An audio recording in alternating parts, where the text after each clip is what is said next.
परंतु आज माझं असं म्हणणं आहे की बाबासाहेब आंबेडकरांचा विचार जर आपल्या अति जोरात आणि अत्यंत प्रबळ पद्धतीने न्यायचा असेल तर बाबासाहेब निर्माण केलेल्या ज्या संघटना आहेत, मग ते आमची बौद्ध जनपंचायत समिती असेल किंवा पीपल एज्युकेशन सोसायटी खास शिक्षणासाठी, ज्याच्यामुळं आंबेडकरी समाजामध्ये एक शैक्षणिक क्रांती झाली ज्या संस्थेमुळं, त्या संस्थेलासुद्धा आता सरकारमधून आपण पाहिलं असेल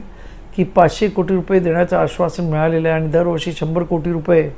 या संस्थेच्या वेगळ्या शैक्षणिक संकुलावर खर्च करण्याचं सरकारने ठरवलेलं आहे.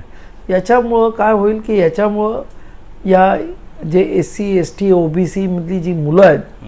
जे बाबासाहेबांची अपेक्षा होती की ज्या आत्तापर्यंत शिक्षणापासून दूर आहेत त्यांना जास्तीत जास्त शिक्षणाच्या या संकुलामध्ये आणून त्यांना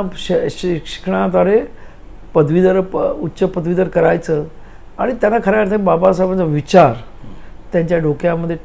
समजवून सांगायचा. आणि एकदा बाबासाहेबांचा विचार पटला तर तो माणूस आयुष्यभर बाबासाहेबांच्या विचारापासून ढळत नाही. ही एकंदरीत मी आत्तापर्यंत ऑब्झर्व केलं ते पाहिलेलं आहे.